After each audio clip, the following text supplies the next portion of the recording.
Prabhupada's wife when he was in Grihasthashram. Her name was Radha. And she, when Prabhupada first time met her, she sang a song, some Gaudiya Vaishnava bhajan for him. She was a good singer. And then Prabhupada listened and he appreciated it. But then he said, "Do you know the meaning?" She said, "I don't know." And Prabhupada said, "Then that's waste of time. Why you are singing that?" And he little scolded her. So it is said in Vedas,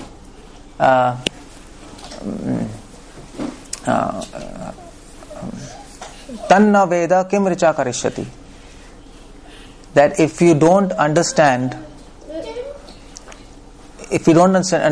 what is the meaning of Vedic verses, so if you don't understand the meaning of the verses, then what will Veda do to you? What benefit it will do? Tanna Veda kim richa karishyati. Richa means verses of Vedas. They are called richa. So how are they going to benefit you? So if without understanding, if anybody reads scriptures, it is a burden to them. It is not an ornament. It doesn't add. Rather, it will take you down, because it will become burden. Like it is said in Vedas that people who are burdened by knowledge, they are like pillars. They are like pillars which support the roof. So pillars are supporting the roof, but pillars do not understand that they are supporting the roof. They are dead. No? Is it? They don't know they are supporting the roof. Or like a donkey carrying a bag of jewels. Donkey can only understand its weight, but not the value. So that's why if we try to do something without understanding, we'll carry weight and not the value. So that's why it's important to actually understand the meaning of what we do, meaning of our actions, meaning of our words, meaning of our prayers, meaning of our glorification. One of the glorification is Damodarashtakam, and it was sung by Satyavrat Muni. We know that. Yes. Long ago, like maybe in Satyug somewhere. So he sang this in the praise of Krishna, and he sang. Everybody knows this. Namamishwaram Satchitananda Rupam Lasat Kundalam Gokule Bhrajamanam Yashoda Vyulukha Ladhavamanam Paramrishtam Atyanto Trutaya Gopya. So he is actually meditating on the childhood pastimes of Krishna, and especially the baby form where Yashoda Ma tied Krishna, and he is saying Namamishwaram. First thing he says Namamishwaram, and this word is important actually. So he says Namamishwaram. Namaha means I bow down. He starts with this, but Namaha also means na plus ma. Ma means I or me, and na means no. So Namaha, when we say Namaha, actually that means, oh my Lord Krishna, I do not exist for myself. I exist for you. Nama, I say no to myself, no to my own ideas, no to my conceptions, and everything is for you. So that's the idea of Nama. It is not just a posture, just like you do Namaskar, okay, like this. That's not the idea. Namaskar means I leave my false ego and I surrender to you. That's the idea of Nama. So he's saying Nama. Nama means going down through body, mind and words. Karmana, Manasa and Vacha. All three go down. It's not just your body goes down. Your body goes down, your mind goes down, and your voice. Everything should be in service of Lord. That's Nama. But then he says Ishwaram. So Ishwaram, so what's the meaning of Ishwaram? Ishwaram has three meanings. it depends with what mood you say. So for people who see God as the Supreme Lord of the universe, for them Ishwaram is actually they are praising the Lord with the opulence of Lord. Ishwaram means Supreme Controller. Isha means control. Isha means Lord. Varam means control. Who can control anybody? Who is the Supreme Controller? We are the controlled. Is it? Do you feel like that? You don't feel like that. That's a problem. He's a Supreme Controller, but we don't feel like that. We feel we are independent. Nobody is controlling us. No, we don't feel like that. But actually, the fact is, we are being controlled, but due to illusion, we feel like that we are not being controlled. That's an illusion. Just like children feel they are not controlled. They are fully under supervision of parents. They don't know, but they are under supervision of parents. Similarly, we are like that. Actually, we are controlled more than what children are. At every step, we are controlled, but we don't know. So that is Ishwaram. So if people who are Jnanis, they like to chant Ishwaram with this mood that you are Supreme Controller and I am controlled. But for devotees, it's not like that. For devotees, Ishwaram means something else. For devotees, Ishwaram means controller, but in a different sense. Krishna, you are the controller and you control your devotees by love. There's a difference, no? You can control by power, you can control by love. So Jnanis and other people who do yajna, when they chant, okay, Namam Ishwaram or Swaha, something, and the devotee will also be chanting Namam Ishwaram, but the idea will be totally different behind that. So for Jnanis, it's power. They're focusing on power of Lord. For devotees, we are focusing on love of Lord. So anyway, we have to be controlled by something or the other. Either we'll be controlled by our own mind, or we will be controlled by illusion, Maya, that's mind, or we will be controlled by God. It depends what you choose. You have to choose. Is it? You have to choose. But if you want to be controlled by God, then also you can choose.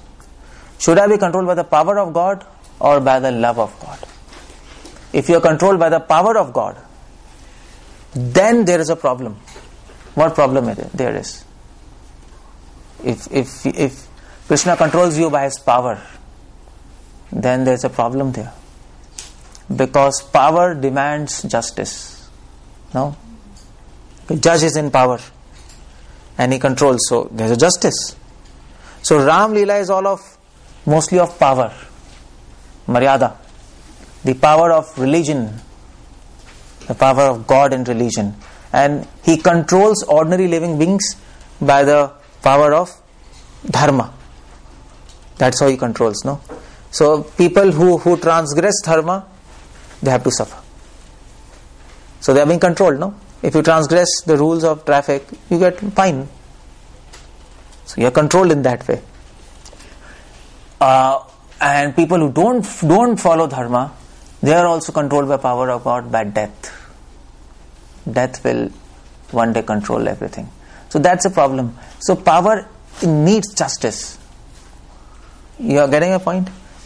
So if you say Krishna, you are the Supreme Lord, like a Jnani with no love, then Krishna will say, okay, fine, I am the Supreme Lord, so I can't tolerate any transgression of laws. I am Supreme, I am King, so you should be perfect in everything. That's why Jnanis have to meditate and do tapasya and should be very strict in controlling senses. Is it? Because little bit if they go here and there, whole process goes out of control. They don't achieve perfection. But devotion is not like that. If you say Krishna, Ishwaram, if you want to be controlled, you say with love, Krishna will control you with love. And in love, there is no justice. No. Lover doesn't demand justice. He demands love. You can do anything, no? You can cross boundaries. That is why in devotion, devotional life is not so strict. It is easy. Sukham kartum avayam. There are no rules. There are no rules. The only rule is love Him. That's the only rule. So that is why Satyavrat Muni says Namam Ishwaram. He calls the Lord with love. Ishwaram, you should not mistake it for just a dry philosophical term. No. He's calling the Lord with love. He is saying, just like Yashoda bound you. See? She bound you with ropes of love. Although you bind everybody with love, but today she has bound you. That's why he says Ishwaram. So this word Ishwaram in this context is carrying the entire pastimes of Damodar Leela. All pastimes. All pastimes. And that technically is called Prem Vashyata. You understand Prem Vashyata? Krishna he can be controlled by love. Prem. So Navam Ishwaram. But then he says, okay, so Krishna controls by love. So how does he control by love? By showing his beautiful form. He says, Satchit Anand Rupam. So his beauty is so attractive that he can control his devotees just by his form, just by showing his form. You'll never leave him. Once you see him, you will never leave him. Once you see him, you can never be attracted to illusion. If we are being attracted to illusion, this means we have no idea how handsome he is. We have no idea. In fact, people who can realize his beauty, they will spit at beauty of illusion. That beauty will look ugly then. It will look ugly, no? Is it? So if suppose if suppose Apsaras come down now, I think Miss America will look the most ugly female here. No? In front of Apsaras, what is Miss America? But we don't know their beauty. In fact, in scriptures it is said, if a human sees an Apsara, he will get 10,000 volts of electric current. That kind of shock. He'll die. We'll die. We can't hold that beauty in our heart. It will be almost impossible. If we see their beauty, our heart rate will increase or whatever, and we'll die. Human will die. You can't hold the beauty in your. It's not possible. Huh? So that's what they should stay there. Arjuna behold the beauty of Apsara? They are super controlled people, That's why. First of all, they were allowed to come there. Even Raman, he went to heaven and he tried to rape Rambha. He was like mad. So he went to heaven and he did something. But so he was also strong. They were like strong-hearted people. They were very strong. Although he was a demon, but he was strong-hearted. That's why he got conquered and tapasya and all those things. So and rishis who go there, they are super controlled people, celibate, so they can do. But we cannot. Humans cannot. Now, their beauty is 10,000 times more than the most beautiful person on this earth. 10,000, maybe more than that. There's a gradation in Chandogya Upanishad, how that beauty goes on. And so more beautiful than Apsaras are. And Lakshmi's beauty is 10 million times more beautiful. We can't even imagine. How can you imagine? What's that beauty? You can't even imagine in your dreams. What do you imagine? And Lakshmi is just a fraction of beauty of Radharani. You can imagine. What is Radha? What is Sita? We can. They are the most beautiful. That's why Krishna and Krishna's beauty. So if you see Krishna, if you can realize his little bit beauty, this material world will look nonsense. Actually, it will look a crazy place. If you realize Krishna's beauty, you will make jokes of poets who praise nature. No, so beautiful. Just like if you come to America, people say this is so beautiful. No, for devotees, they are like laughing stock. What's so beautiful? There's nothing so beautiful here. Prabhupada said it's a dustbin. This material world is a dustbin. So dustbin cannot be. Is dustbin beautiful? Am I? Have you seen a beautiful trash can? Have you seen a beautiful trash can? If anybody says this is beautiful, he's mad. It's a trash can. It can't be beautiful. This material world is like that. But how does anybody become beautiful? That's the idea. So a person's beauty depends on three things. So beauty is not just form. Only form can be an illusion. No. Might be beautiful from outside. Let's keep here. It might be beautiful from outside, but from inside it might be very ugly, no? Just like our bodies. Oh. So just like our bodies are like that, no? This frame only looks beautiful. Beauty is skin deep. You have heard this? Yeah. Just skin deep. That's all. So you love a girl, you love a boy, and if you strip off all the skin, no. And then they come in front of you, you'll be terrified. It's the same person. Come on. So beauty is just skin deep, that's all. In this material world. So beauty can be deceiving. Just by frame, just by form. So Krishna's beauty real beauty depends on three things. And that's what Krishna's beauty depends on. That's why he says Sat Chit Ananda Rupam. So three things. Sat means that real beauty should be eternal. It doesn't diminish. Like we become old, beauty goes. And it depends on Chid, knowledge, or qualities. Real beauty depends on qualities of a person, no? Good qualities. So a person might look very beautiful to you, but when you talk with him, you feel, he's like very selfish person, no? So instantly you lose all taste in that beauty, no? It's like that, no? You lose taste in the beauty. And that is why after marriage, say after 6 months, because you can see all bad qualities. You lose a taste. It's not more than 6 months, definitely. Nothing doing. So chit, knowledge. People who have good qualities. Qualities are the basis of beauty. Real beauty. Qualities. And the third thing is Anand. That is bliss. And anybody who is always enjoyable, good mood, not frustrated, he looks beautiful, no? If you are frustrated, then you don't look beautiful, although you are like super beauty. So that's what is Krishna's form all about.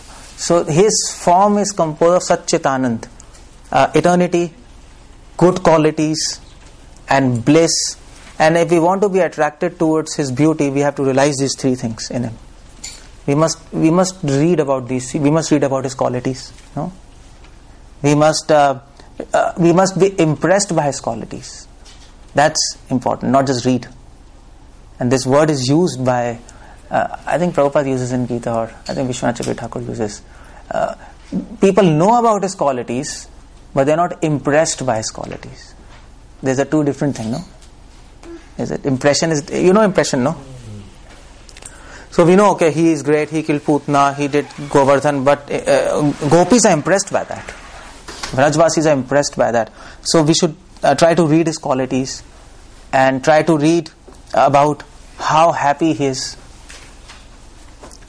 how he gives happiness to his devotees, and also how his beauty, how it is eternal. All that is explained in Nectar of Devotion. So, and then his form will attract you. This deity's form will attract you. It will attract you so much so that that once Vishwanath Chakravarti Thakur, he was sitting in front of his deities and he was just glorifying his beauty in Vrindavan. And in morning he was glorifying, and it became evening. He didn't know. He kept on glorifying. And then he suddenly forgot to offer lunch. So he thought he was very sad, I did an offense. He went to the kitchen to make some food, but already there was lunch prepared, offered with prasad left for him. Krishna made for himself. He offered to himself, he ate it and left food for him. That is, if you really appreciate His beauty, Krishna will appreciate your devotion. If you serve Him, He will serve you. So we have to do something to appreciate His beauty. It's not that you will keep on seeing Him and you will get attracted. It's not like that. It never happened like that, no. So you can go in temple and stand in front and keep on seeing Him 24 hours. You become tired, that's all. Nothing else. So it's not going to happen like that. But although His deities look beautiful when you see, no? Any deity, Vrindavan, Radha, Shyam, Sundar, any. But that's for very temporary. After some time, if you keep on seeing, people who stay in Vrindavan, okay. People who keep on staying there, they lose a taste. People who stay in temple, people who come from outside in the temple, they are so attracted, they bring prasad and all. People who stay in temple, yeah, okay, fine. They even don't go sometimes to the deity to have darshan. Okay, something is going on. We lose a taste. Familiarity brings contempt. So, real beauty, if we want to understand, like Vishnu Chakra Thakur, we have to imbibe Satchit Anand. We have to read about him.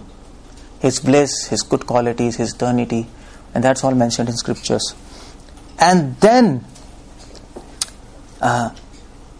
Satyavrat Muni is specially meditating on Lasat Kundalam, his earrings. Why is meditating on earrings? First, why not his lips? Why not his flute? Why not eyes? Kunti Maharani started his prayers, her prayers, by first glorifying the navel. Namo Pankaja Nabhaya, Namo Pankaja Maline, Namo Pankaja Netraya, Namaste Pankaja Agraya, no? Like that. And mostly devotees start with lotus feet. Is it? Gopis are probably meditating on his, what's that? On his, I think they start with peacock feather. Peacock feather. Or his eyes, perhaps. And then flute. But he is meditating on his earrings. Lasat means shining. Lasat means shining. Lasat, yeah, you can understand. And Kundalam means Kundal. So why is meditating on earrings? Anybody can tell? Why? Why he starts with this? Lasat Kundalam Gokule Bhrajamanam. Now his earrings are shining and he's meditating on that. Why? Because there are two reasons. In this pastime, Krishna is actually running. No?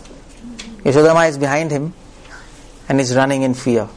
When he's running, his earrings are moving, actually. And when his earrings are moving, they are getting reflected on his cheeks. So Krishna's body is not like ours. It's not like dead. We are dead, no, this is dead. But his body is life. And his cheeks are like mirror. So sometimes when Srimati Radharani, she meets Krishna, and she's actually Krishna Radha face to face. So Radha can see her reflection in the cheeks. And then she says, "Who is this girl with you?"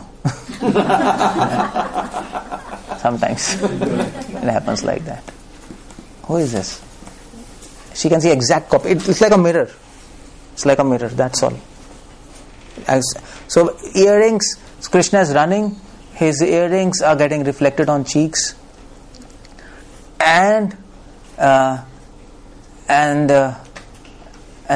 is Satyavrat Muni, he's meditating on the earrings because that represents, earring of Krishna represents what?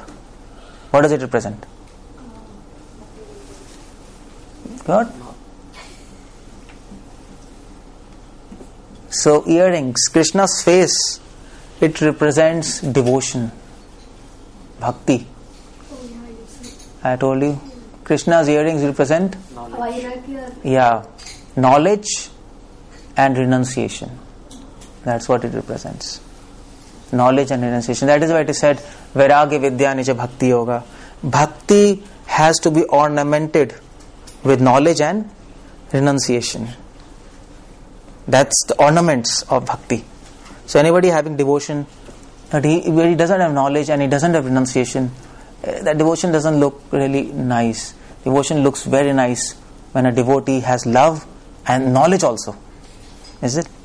Oh, he understands everything. And renunciation. He is not attached to anything except Krishna. That's real renunciation. So they represent knowledge and renunciation. And when Krishna is running, knowledge and renunciation are like, so earrings are like, what do we say? They're like moving. They're getting reflected on cheeks. So they're getting reflected in bhakti. Cheeks, bhakti. So knowledge, renunciation and bhakti are together now. Together in full form. Full form. Knowledge, renunciation, the active. Krishna's cheeks, due to fear and crying, they were also vibrating. So they are also active and they are all together. And when knowledge, renunciation and devotion, they are all together, then he can be controlled by a devotee. So Yashoda can control. Now bind him. That's why he's meditating on Lasat Kundalam, Gokule Bhrajamanam. And okay, so Gokule means, so where Krishna, this pastime is happening in? Gokul. And what's the meaning of Bhrajamanam? You know this? No. Brajani Bhrajamanam. Bhraj, that means shining. So Krishna is there in Gokul and his pastimes are shining in the heart of devotees. So Krishna's body emits effulgence, no? So have you seen the effulgence of his body? Anybody seen sunlight? Yeah, you all see daily. But you don't know that that's the effulgence of body of Krishna. And that is said in Brahma Samhita. It is said in Brahma Samhita. You know that verse, no? Where it says, Yachakshuresha savita sakalagrahanam raja samasta suramurti rashesha teja yasyagne bhramti sambrita kala chakro hovindamadi purusham tamam bhajami. It said, this sunlight is actually the eyes of Lord. And it reflects the bodily effulgence of Krishna. It's actually this is a fraction of Brahmjyoti, sunlight. And that is why it is said in some sampradaya, in Madhva sampradaya, it is said this is Sakshat God, Sakshat Ishwar, sun. That is why in many traditions sun was the center, no? Many people worshipped sun. In Greek mythology, let's say, sun was very important. They used to worship sun. They used to do so many rituals for sun. It was considered as the center of the universe, which it is. So why? Because this represents the eyes of God, the effulgence of God. That's sun. So Krishna is son of Vrindavan. S-U-N. S-U-N, not S-O-N. Son of Vrindavan. That's what I told. Krishna Surya Sam. He is like sun, Surya. And he, by his effulgence, he in Vrindavan, here his bodily effulgence is like light. There his bodily effulgence is actually his good qualities. He illuminates the entire spiritual world by his beautiful qualities, which people appreciate, which people actually see those qualities, no? Just like we see sunlight here. Or by the help of sunlight we see everything. Is it? There is no sunlight, you will not be able to see anything. Of course, electricity. But if there is no sunlight, there would not have been even this. No invention. Dark. So without sunlight you can't see anything. Similarly in Vrindavan, without beautiful qualities of Krishna, nobody sees anything else. You can't see anything without beautiful qualities. Because in Vrindavan, everything is resting on beautiful qualities of Krishna. That's all. Everything reflects his beautiful qualities. Everybody in Vrindavan. And that is Gokule Bhrajamanam. That means shining. So light in scriptures has many meanings.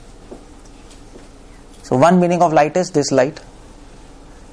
Another meaning of light is good qualities. Good qualities are light, no? Divine.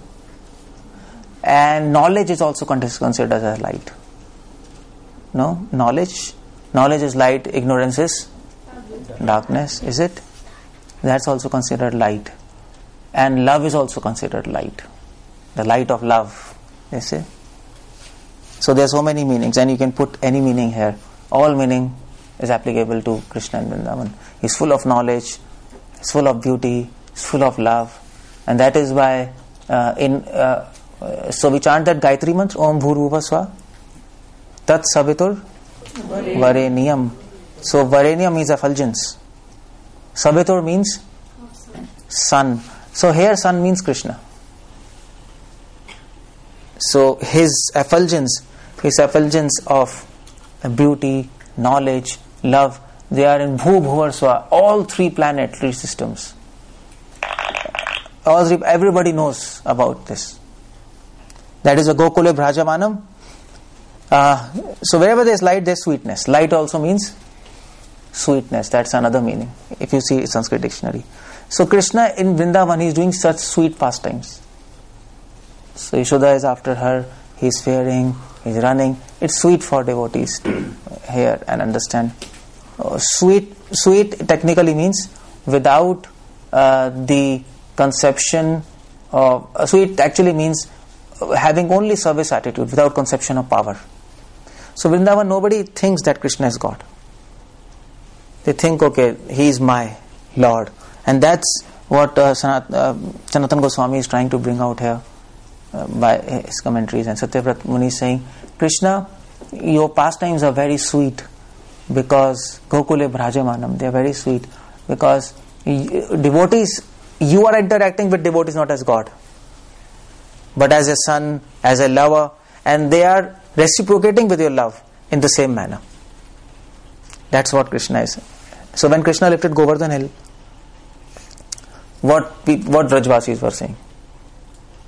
Oh, your God, and no. All Brajvasis were saying, okay, so Yashoda Ma, she was asking Krishna, aren't you tired? Krishna lifted in left hand. So Yashoda says, no, like Lala, whatever, Krishna, please change your hand, you might be tired. Krishna said, come on,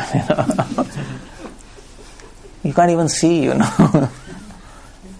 So she was overwhelmed by Vatsalya. So she was saying, and then she was making food for Krishna and giving him, because one hand is engaged, so one hand is only free. So she was personally saying, and then all Vrajvasis were saying, Krishna, let us help you. So they were putting sticks there. Krishna asked them, are you sure this will help me? They said, yeah, it will help everybody. Krishna told, okay, if this will help me, so let me take some rest. And he started actually removing his hand. And whole Govardhan came down and all sticks, they broke and they shouting, Krishna, Krishna. And they'll see. Yes, Krishna said, okay, fine, don't say all these things again. You relax, and this is going to happen like that. So, even after seeing this, they couldn't realize that this is God. What they were thinking is that Krishna sometimes he's infused by the power of God. They didn't think he's God, but they think, okay, in these special circumstances, Narayana, he gives him power to save us, and when calamity is over, then he takes his power and he's our Krishna. They used to think like that. He gets some avesh, there's avesh, like people get bhoot avesh. So they used to think like that. Probably he get avesh of Narayana and then everything is over and then he becomes okay. So they were thinking like that. But they could never figure out that he is God. They knew, but their love didn't actually allow them to think all these things. Krishna, by his power, he made them forget. They wanted to reciprocate with the love of Lord in that capacity. That is 𝗂𝗪 𝗪𝗲𝗀𝗀𝗀. And what is so sweet in these pastimes of Damodar Leela? Yashoda 𝗪𝗀𝗪𝗲𝗀𝗀. That's the sweetness of this pastime. So the sweetness of this pastime lies in fear. That's interesting. Not in love, but in fear. So Krishna, Yashoda 𝗪𝗀𝗪𝗲𝗀𝗀𝗀. Krishna is Yashoda bhiya means fear. Krishna is fearful of Yashoda and is running, and that makes this pastime sweet, because Krishna as God, he is fearing an ordinary woman. How this is possible? And Kunti says, Yad viveti swayam bhayam, from whom fear personified fears. Today he is fearing Yashoda. Kunti says, how this is possible? Tad atyanta vidambanam. It is very bewildering to me and also sweet. So these actions of Krishna make these pastimes sweet. No, the sweetness comes by being controlled. When Krishna is controlled by his devotees, that makes pastime sweet. Is it? Although he is controller, he becomes controlled. Although he doesn't fear anybody, now he is fearing somebody. It's like that, no? So if a father comes home and if he fears his child, so what he will say? He will laugh, or he will say something is serious? It's interesting, no? That's all. It's nothing serious. I mean, he's just acting, no? He's just fearing his child just to give him pleasure. That's all. So like that, but of course Krishna is really fearing, and that makes this pastime very sweet. So sweetness comes from contradictions. That's the idea. So actually sweetness comes from, you might say, humbleness. Krishna is humble. So he wants to be controlled by his devotees. That's Krishna. If he would have been egoistic, come on, no chance. I am not going to get controlled by anybody. But he is humble of the humblest. And he says, okay, fine, I will get controlled by my devotee. And that makes sweet. No, a person is sweet when he is having humbleness. No, if he is arrogant, who will like him? Arrogant person is harsh, staunch. Is it? Humble person is sweet. That is why Krishna is fearing, because he is humble. And okay, fine, let her control me. So sometimes fear is good. Fear is not always bad. That's what we have to understand. Sometimes fear is very good, and fear can be used in devotion to actually increase our devotion. That's what is said in. Actually, that's what there was Saint Teresa of Avila. She writes in a book that God can be approached by fear and love, both. Provided you know how to use them in His service. So you can fear God, that He is so great, and He's so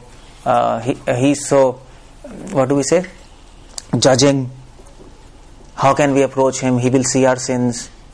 He will put us in hell. So no, we will not do devotion. Some people say like that, no? Some people say no, we will not do devotion. So that's fear can take you away from God, but fear can also take you towards God. Like, for example, it can take you towards God. Good fear. So if you think that, oh my Lord, if you fear separation from Him, you will be always near Him, no? Is it? If you fear that, Krishna, if I am away from you, then I will suffer. I will be lost. So you will always be with Krishna. So fear is good in this sense.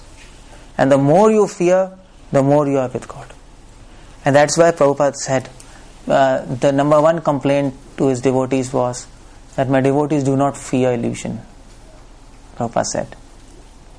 So actually once Prabhupada was praying to Krishna. And Prabhupada said, Prabhupada, why are you praying? And then Prabhupada said that illusion is strong. Prabhupada said, I fear Maya. I may fall down. But the problem with you all is you don't fear. You know that Maya is strong, but you don't fear. And that's the idea. And that's what all, if you read all Gaudiya Vaishnava songs, that's songs, no, Gopinath Mama Nevedana Suno, Vishaya Durjana, it's just fear, that's all. Chaitanya Shikshashtakam, it's all fear. Ai Nanda Tanuja Kinkaram Patitam Mam Vishame.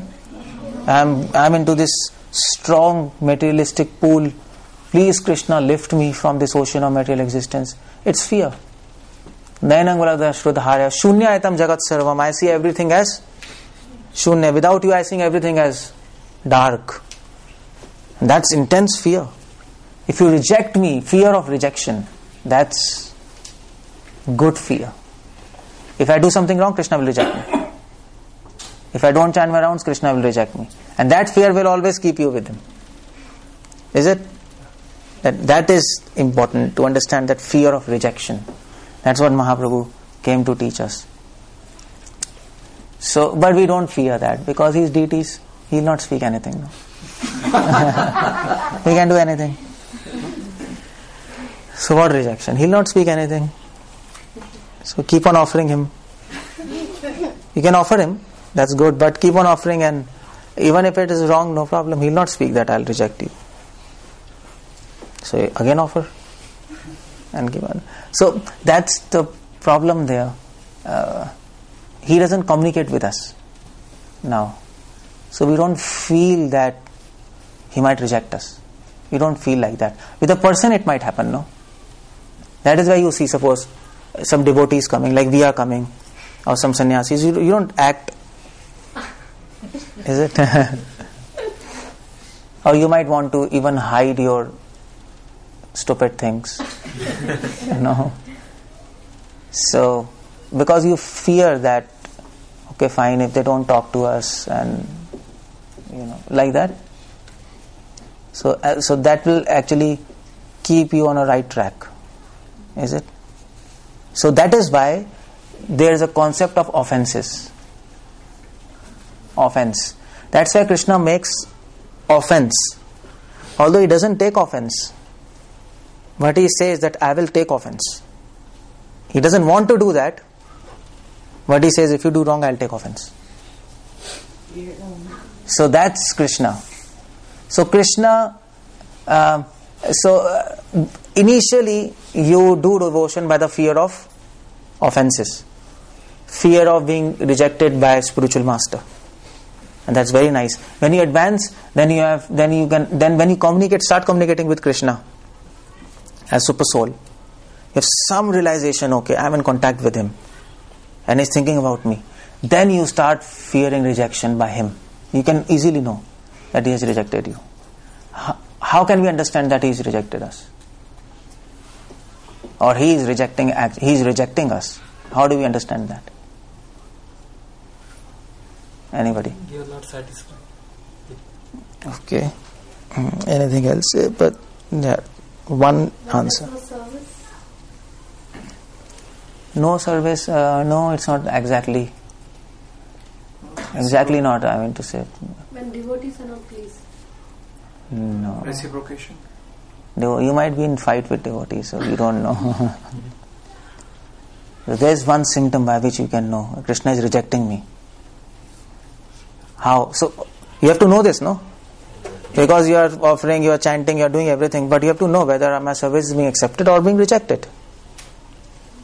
So how do you know? How do you know that? Interest in chanting, then you are. I'm asking, how do you know he's rejecting you?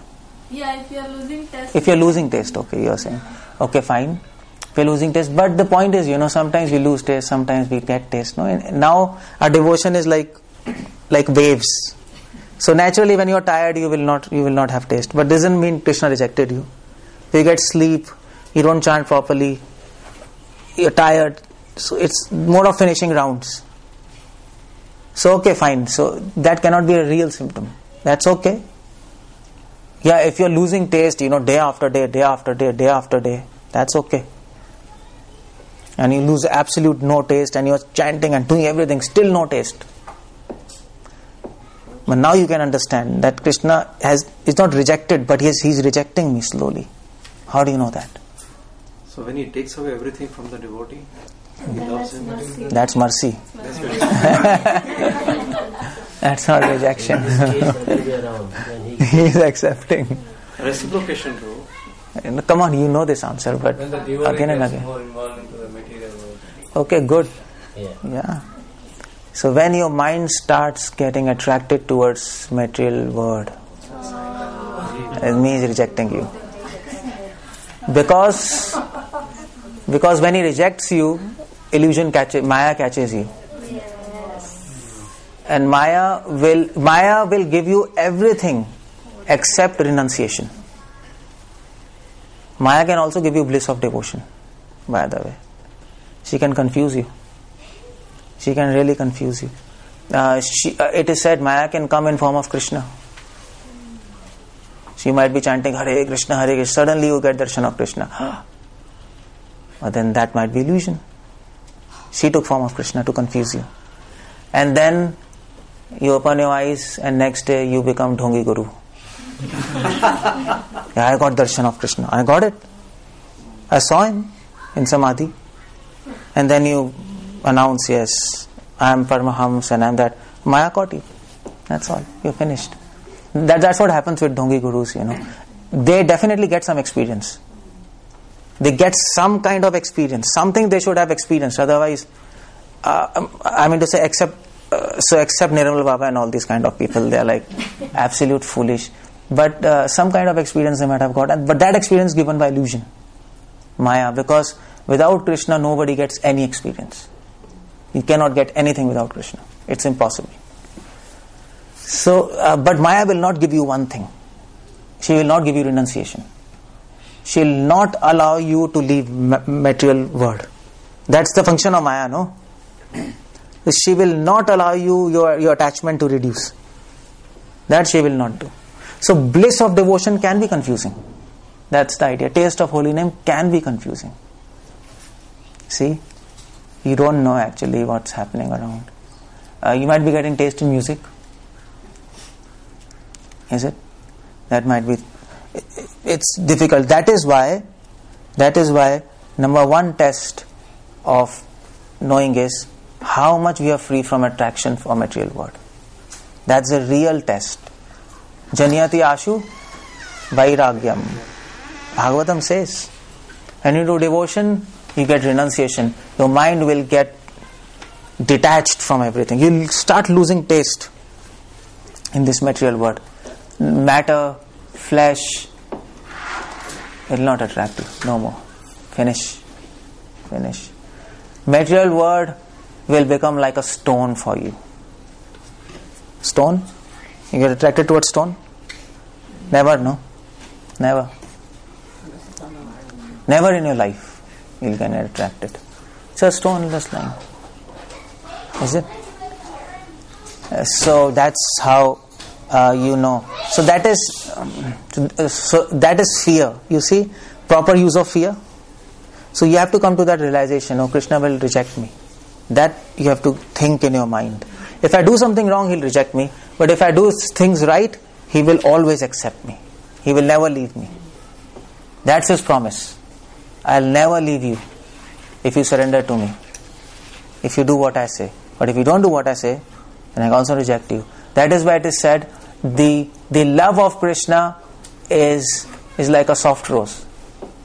But the anger of Krishna is like it's like thunderbolt. Yeah, it is said that also. Or it is said it is like the fire at the time of devastation. Kalagni krodhe. Devastation fire. You understand that? When pralay happens, pralay, you know pralay, no?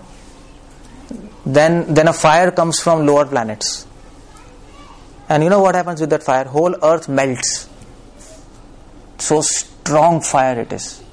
Everything melts. Whole earth will melt. It will become liquid, full liquid. And Krishna's anger is like that, if he wants to be angry. So it's good, no? It's good to have fear of rejection. So that's a good idea. But then Krishna is also using fear. Devotee uses fear in his service to get attracted towards him. Krishna also uses fear to serve his devotees, to give them sweetness. Same thing, no? Same thing. So Krishna is fearing from Yashoda. Yashoda is getting pleasure. Okay, good. That's nice. Although in this fear he is running, that's one thing. So Yashoda view lukhat, so Yashoda via ukhal. So Yashoda wants to try Krishna to ukhal. You know ukhal, no? How's the ukhal? What's that called in English? Grinding motor, yeah. So Yashoda wants to tie Krishna to ukhal, but Krishna is dhavamanam. Dhavamanam means he's running. He's running and Yashoda cannot catch him. Although Yashoda is Krishna's age at this time. So what's his age? 3. Around. 2 years. I know. This happened before Govardhan Leela, no? Yeah. So perhaps he might be 3-4 years, something like that, but below 5 years, definitely. So this pastime is happening. He's very small. So when he's running, how much fast he can run? No matter how much fast he can run, Yashoda can always catch her. So her steps are very big, but still she's unable to catch her. That's this pastime. Dhava, he's running. Param Amrishtam. That's one another. Anyway, still she cannot catch her. Why? Because Upanishad says, Aprape mansa saha. From where mind returns, your endeavors cannot catch him. Just your efforts will not be able to catch him. No matter how much we try, we'll not be able to catch Krishna. That's impossible. So Yashoda is fully qualified to catch her. Her steps are very big, she can go and just grab him. Still Krishna says no. You might be fully qualified, but if I don't want to be caught by you, you will not be able to catch me. That's the point. So you might be like super duper devotee, you might have all qualifications, everything, but if Krishna decides, no chance, I am not going to meet him, nothing can happen. You are blocked. If suppose you are doing devotion and Krishna decides for next 100 lives I will not meet him, can you meet him? No. Even if you chant whole day, nothing is going to happen. He has decided, that's all. And if he decides, okay, I'll meet this devotee, okay, he's chanting 2 rounds but I'll meet him, can you stop him? No. You can't say, I'm chanting 16 rounds, you have to come here. You can't say like that. Can he do that? No? He can. Will he do that? Will he do that? Will he meet 2 rounders and not meet 16 rounder? He can. Will he? Yes. Well, how am I supposed to know? What? How you are supposed to know? Yeah. That's what I'm asking. If you don't know, I'll tell you. So will he do that? He can do anything. That's the first thing you have to understand. Avijఞ Swarat, he is independent. He cannot be bound by our logic, by our understanding. You might think, no, how he is giving darshan to person who is chanting 2 rounds? He's just a new person. I have been there for 20 years chanting 16 rounds. He can do anything. And why he will do that? So then you might say, when why I am chanting 16 rounds for 20 years? He is better. But he may not be better. You can't understand what Krishna is doing. He might be giving darshan to him to teach you. That improve.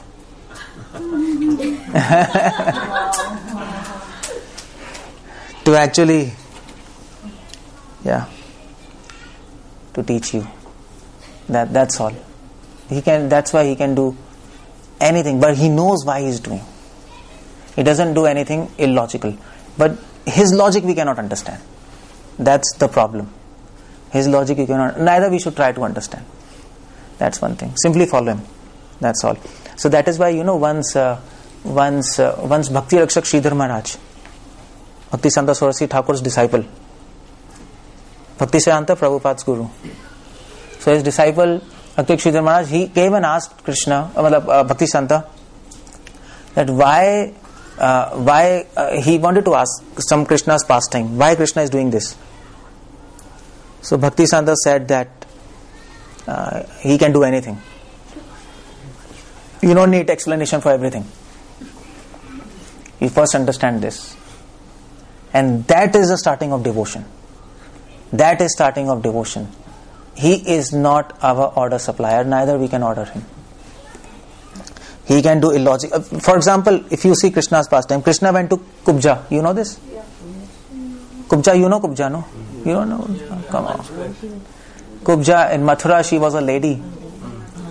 And she was I think, personal servant of Kamsa. She used to make chandan for Kamsa. Probably wash his clothes also, whatever. But her profession was, she was a prostitute type. She was running a brothel. That was her profession actually. So, but she was hunchback. The problem was she was very ugly. Hunch, kubadi. She was bent at 3 places, at here, and so she was like that. So she was very, but she was beautiful, but because of that kubad, whatever, nobody married her. Her parents rejected her, so she was forced to open a brothel house, something like that. So she was saying, so when Krishna came in Mathura, Krishna Balram, and they were going, so she was taking chandan for Kamsa, and Krishna told, you beautiful lady. He told her like that, although she was so beautiful. He told, where you are taking this chandan? So she said, she didn't say for Kamsa. She said, it is for you beautiful boys. She said like that. As soon as she saw Krishna, she got influenced, and so she personally put chandan for Krishna Balram. And then for this service, small service, Krishna afterwards, he went to his house, her house, stayed for 3 days there. You can imagine with her. How can you understand this? Uddhav was fully confused what's happening. Then Krishna is coming to this brothel house, to this stupid lady. And he's a king. People will say, what's happening, So when Krishna and Uddhav came, so her house was like many pictures were there, not good pictures. So Uddhav was just putting her face down, his face down, and he was saying, where Krishna has caught me, But he didn't doubt Krishna. You see? He didn't doubt. Uddhav or Balram? Uddhav. Why Balram will come? Balram will slap Krishna. Balram was elder. He used to scold him. Krishna will never bring Balram with him. That's impossible. But he didn't doubt him. So that is what I was saying. Why I'm quoting that story? Krishna can do anything. Okay, so he understood Krishna can do anything. And why we are not with Krishna? Because we are not convinced of this fact. That's why we are not there with him. Pandavas, they accepted Krishna's plan, no? 14 years exile. They didn't say, and Krishna was regularly meeting them in forest. And we know about this when Krishna came to take food from Draupadi, that pastime, and food was finished and that plate, one rice. We know he was coming and meeting. But they never asked Krishna this question, Krishna, why you are doing this with us? Because they were convinced Krishna can do anything. That's all. He is independent. And that is a starting of devotion. That is real, that conviction. When we are convinced, we will go back to spiritual world. Yes, we will go back to the spiritual world. And that is what Krishna wants to show here. Yashoda is running behind Krishna, but she's not able to catch him. In spite of her all qualifications, she's mother, she's elder, her steps are big. She's not able to catch him because of the fact that Krishna wanted to show, I am independent. You can't catch me if I don't want to be caught. That's the idea. And then Param Amrishtam. Then Yashoda came and caught him from behind. And why it is said from behind? Why not from front? Huh? So he was running and she caught him. So it is said that Krishna allowed himself to be caught by Yashoda from behind, because when you catch a person from behind, that is love. If you catch from front, kya kar raha hai? Then that is not love. That is anger. But generally people come from behind, no? Like if you meet for a long time, then you come from behind, who is he? Or who am I? And then say, okay. So that's the idea. So he caught himself, he allowed Yashoda to catch from behind. And to show that only love can catch him. That's all. And love means to be convinced that he is independent. Love means that. Love is what's happening to them. Can you ask them to go inside? They might go inside. So the point is that this is a point that there is just one way to actually, that independent person becomes dependent on his devotees. So this pastime is bringing two things. One is controller becomes controlled, and independent becomes dependent. He can do anything, but in front of love he's not able to do anything. He's paralyzed. That's why Yashoda could catch him. Why? Because param amrishtam atyanta drutya gopya. Atyanta drutya means she was running very fast, so she was putting efforts. That's the idea. She was putting efforts to catch him, and when her efforts reached peak, then Krishna said okay. So the point is, love also means efforts. Without efforts there is no meaning of love. That's all. So first thing, love means what? Love means knowledge of this fact that the person whom I love, he can do anything with me. That's love, no? Okay, I surrender to you, do anything with me. That's love. And that comes by knowledge of Krishna. He is independent. And the second is, love means efforts, sincere efforts of devotees. So efforts is an expression of love, no? Is it? Just like you love your children, so you put efforts for them. If you don't put efforts for them, then you can say I love, but actually it's farce. It's false. So it's sincere efforts. So that is the nature of love which Krishna is showing by this pastime. And that's why this pastime is very important. Krishna is showing what is actually love. If you love me, you must understand me. You must understand my qualities. My quality of being independent. And if you love me, you must put sincere efforts to serve me. Otherwise that's not love. Then I will give mercy and I will be bound by you. So that is this pastime. So we have to express our love for Krishna. We have to express our love with efforts and knowledge. That is our duty. That is our duty. So if a guest comes in your house, you serve them food, is it? How do you serve them food? On plate? Or just say, put your hand and put their hand? You don't do like that, no? You need a plate. So when you serve devotion to Krishna, you need a plate of knowledge and efforts. You need to serve it properly. You just give it like that. It doesn't make any sense. So love without knowledge and efforts is sentiment. It's just sentiment. Krishna doesn't really appreciate it. Krishna can appreciate it, but he will not be bound by that. You can't buy him. And Prabhupada says, if you are sincere in your efforts to serve him, if you are sincere in understanding him, his knowledge from his devotees, Prabhupada says in his lecture, then Krishna will be in your fist. Prabhupada says. This is a big statement. Huh? Krishna will be in your fist, muthi mein. That Prabhupada says. Prabhupada says people want to become God, but we want to control God, which is greater. To control him. Why to become God? Then somebody will control us. We control him. That's devotion is more powerful than yogis and jnanis. They cannot catch Krishna, and gopis can, Yashoda can, and But one who really loves will not like to control. Oh really? I did first verse, huh? One who Yeah. really loves. One who really loves, he'll not like to control him. That's the idea.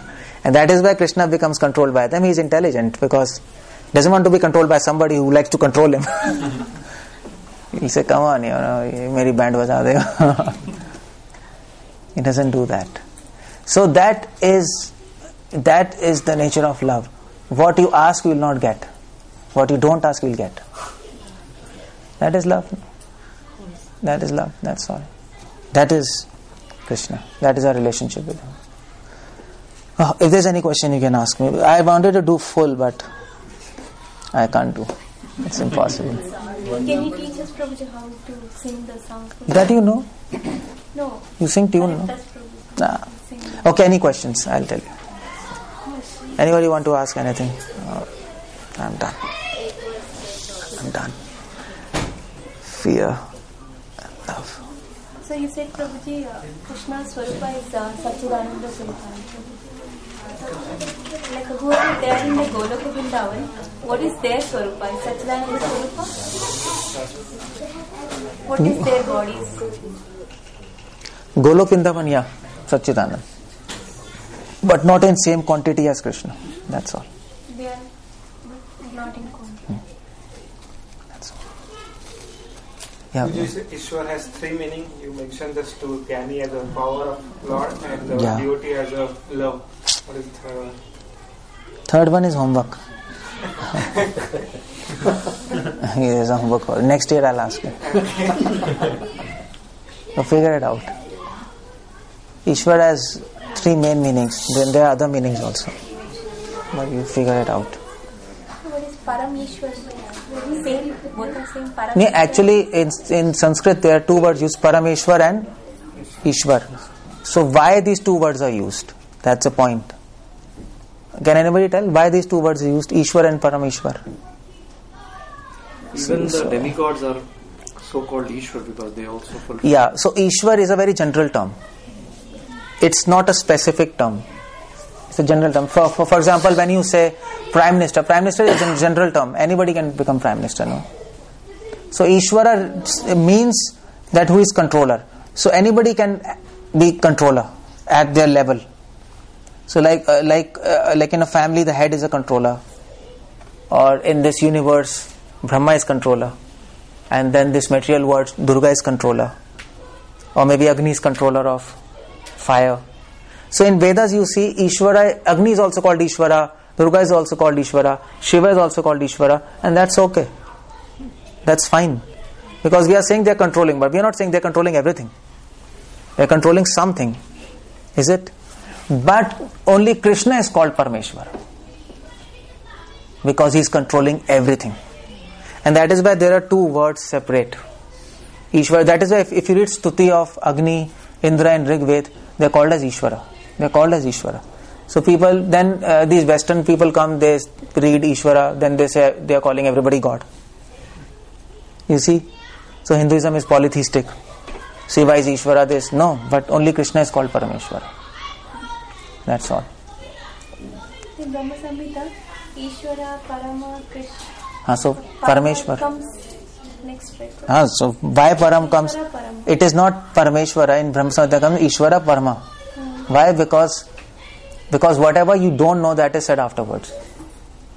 That's a rule. Whatever you know, it is said before. So when you know about Ishvara, no?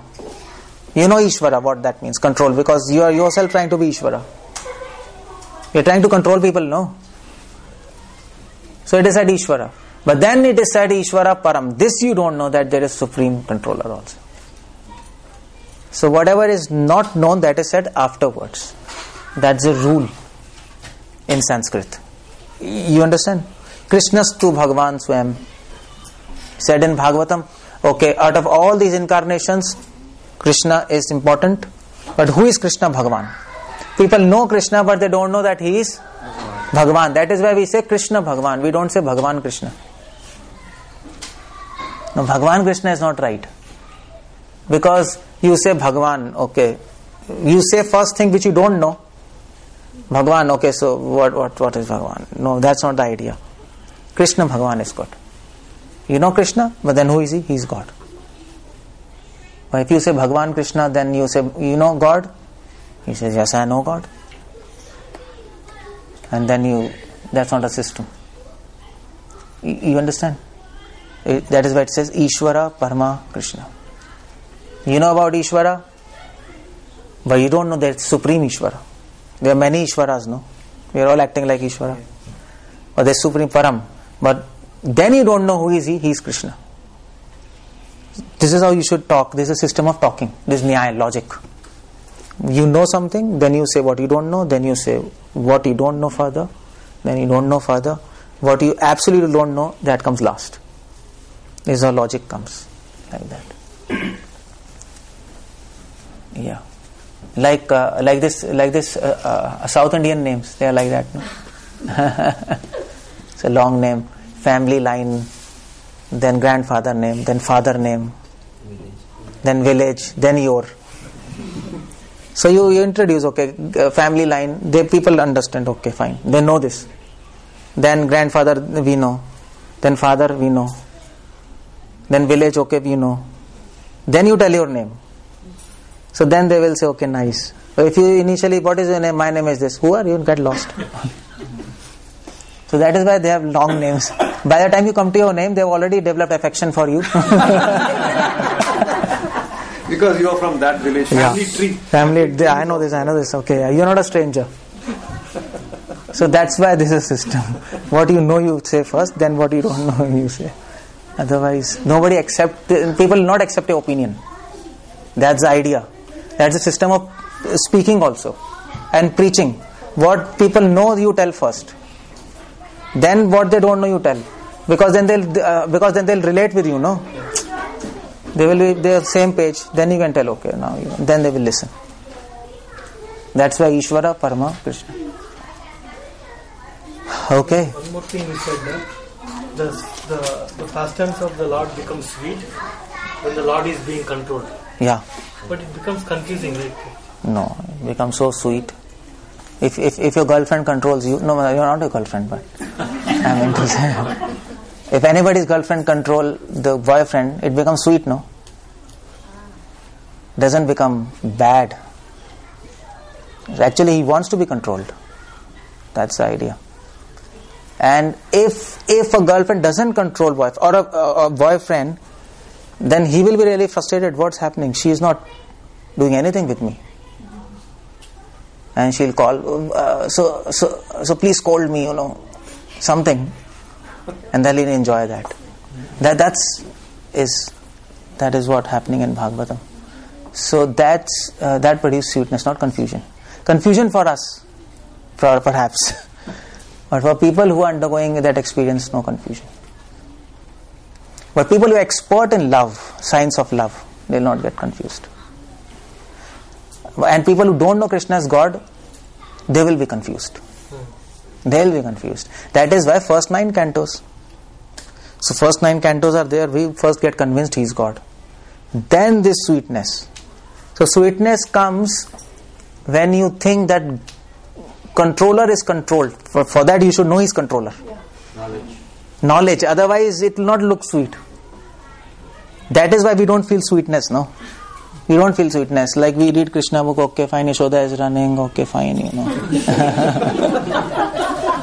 Nothing is happening. But when Sanatana Goswami, he wrote a commentary on this, by the way. And he was reading this, tears were flowing from his eyes. As soon as when acharyas used to think that Yashoda is running behind Krishna and Krishna is running in fear, tears of love will come. Because they know that He is controller and now He is being controlled. They're convinced. They are not convinced just by knowledge, but by practical experience. It's not just they have read in Bhagavatam. By their life they understand that yes, He is controller, He is controlling my life. And everything in my life. My breath, my consciousness. So by personal experience they understand. And then they are able to relate. So that is why it is said, at least in Embarked Sampradaya, or Bhaktisanta also used to say, that read first to 10 cantos for 10 years. And then come to 10th canto. 10th canto means pastimes of Krishna. That he used to say, of course. It's not necessary. I mean, you can still read Krishna book. Prabhupada translated Krishna book, no? 10th canto. It's nice to read, but the point is you will not be able to realize that before 8, 9, 10 years. It's not easy to come to that platform of realizing that and reading and appreciating those pastimes. You have to be personally self-realized in this fact that He is controller. And what do you mean by rejection from Krishna? What do you mean by fear of rejection? All those things have to be realized, and then we read, then tears will come in your eyes. Before that, it will not come. You can read, no problem, just like you're chanting also, no? How many of you know chanting is Krishna? Nobody knows. Or still you're chanting because it purifies us. I'm not talking about purification. You can read Krishna pastimes, you will get purified, but I'm talking about taste. That you will not get now. For that you need time and personal experience of Krishna's omnipotency and omnipresent and supreme controller. For that it takes time. If you keep on doing, then you will get taste also. That's the idea. You see. So it's not confusing. Actually it is desired. This is spiritual confusion. That's desired. And that is sweet. Okay, so anything else, or you want to stop here? You understood everything, no? Or last question. Yeah. Why last? Okay. So, as the Damodar month will come, it will start from Kartik. 15th of October. Yeah. After 2 days, no? Yeah. So, this Damodarashtakam we will do at every house. So, what will be the main point we should tell them about this? Main point? Tell them, you should tell them Krishna is, what I told you, Krishna is controlled by love.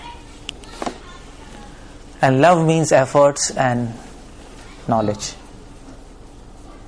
That's how love is expressed. So you give lectures also? No? नहीं थोड़ा बहुत तो कुछ तो 5-10 minutes. लोग होते हैं तो for them they should क्यों कर रहे हो काय के लिए कर रहे हो? हाँ, tell them. Tell them goal of life. Tell them goal of life is love. Why? Because by love Krishna can be bound. That's why it is goal of life. If anything else other than love, you cannot bind Krishna. And if Krishna is not there with you, you will suffer. So goal of life has to be set for them. On that you should talk always.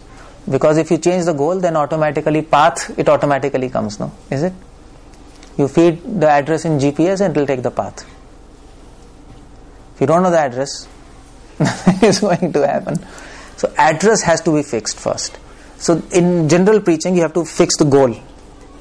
Once goal is fixed, or even he is convinced, okay, I have to love Krishna, automatically he'll start doing the process. Okay, now tell me what to do. If he's not convinced goal is Krishna, then even if you tell him Hare Krishna and do this, he will not be able to do it because his goal is something else. He will find a path to that goal automatically. It's a GPS. His mind is going to find a path. You leave it. So that's what you should be talking about. Goal. Okay.